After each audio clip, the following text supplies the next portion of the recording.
अस्सलाम वालेकुम दोस्तों, welcome back to another video. यह है टोयोटा करोला एक्सियो 2006 और इस कार के ओनर बहुत ज्यादा परेशान हैं। गाड़ी की प्रॉब्लम यह है कि गाड़ी के अंदर फ्यूल सिस्टम 2 रिच P0172 का एरर कोड आ रहा है। यहाँ पे आप लॉन्ग ट्रिम को देख सकते हैं। लॉन्ग ट्रिम हमारे पास -33.59 है। जब भी किसी कार की फ्यूल ट्रिम माइनस साइड पे 25 से बढ़ जाएगी तो हमारे पास फ्यूल सिस्टम 2 रिच का एरर कोड आना स्टार्ट हो जाएगा। ओनर का कहना यह है कि इस एरर कोड की वजह से ये कार का fuel pump, mass air flow, air fuel ratio sensor, exhaust sensor 2, fuel injectors और ये सारी चीजें रिप्लेस करवा चुके हैं। इवन कि उन्होंने असेंबली भी रिप्लेस कर दी है। तो मैंने कार के ओनर को ये कहा कि भाई आपने मेरे लिए क्या छोड़ा है। दोस्तों जो चीज मैंने नोटिस की वो ये है कि हमारा जो मास एयर फ्लो सेंसर है इसकी वैल्यू 2.39 या 2.40 समथिंग आ रही है, जो कि काफी हाई है। According to rule of thumb यहाँ पे मास एयर फ्लो की वैल्यू हमारे पास 1.5 से लेके 2.0 के इन बिटवीन होनी चाहिए थी। मैस एयर फ्लो की वायरिंग को हिलाते ही हमारी मैस एयर फ्लो की जो वैल्यू 2.4 पे आ रही थी वो एकदम से 1.9 पे आ चुकी है। इसका मतलब कि हमारी मैस एयर फ्लो की वायरिंग के अंदर प्रॉब्लम है। वायरिंग की रेजिस्टेंस किसी वजह के साथ बढ़ जाती है, जिस वजह से हमारी मैस एयर फ्लो की जो वैल्यू है वो हायर हो जाती है। जैसे ही हमारी मैस एयर फ्लो की वैल्यू नॉर्मलाइज होती है उसी तरह से हमारी शॉर्ट ट्रिम प्लस साइड 20 पे चली जा चुकी है। -32 में जब हम +20 ऐड करेंगे तो हमारे पास -12 ऑप्शन बचेगा। इट्स मीन के नॉर्मल कंडीशन के अंदर हमारी लॉन्ग ट्रिम -12 आएगी। किसी भी कार के अंदर engine control module basic fuel injection के लिए मैस एयर फ्लो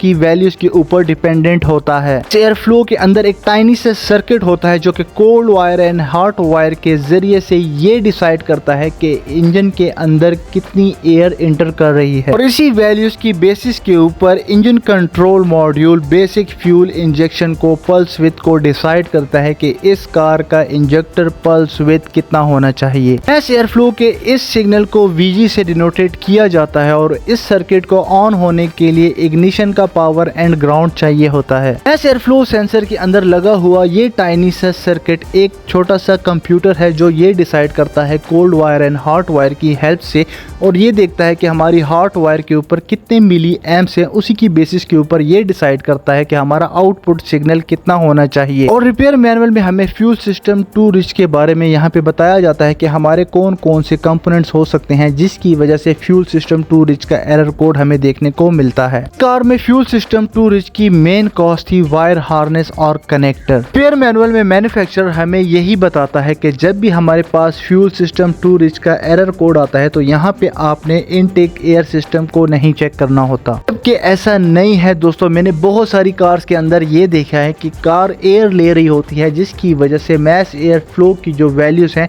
वो फॉल्स वैल्यू बन के फ्यूल सिस्टम 2 रिच की कॉज बन रही होती हैं। उम्मीद करता हूँ ये वीडियो आपके लिए हेल्पफुल होगी, आपके लिए बेनिफिशियल होगी। वीडियो हेल्पफुल हो तो चैनल को लाइक, शेयर एंड सब्सक्राइब जरूर करें। मिलते हैं नेक्स्ट वीडियो में, तब तक स्टे ट्यून। अल्लाह हाफिज।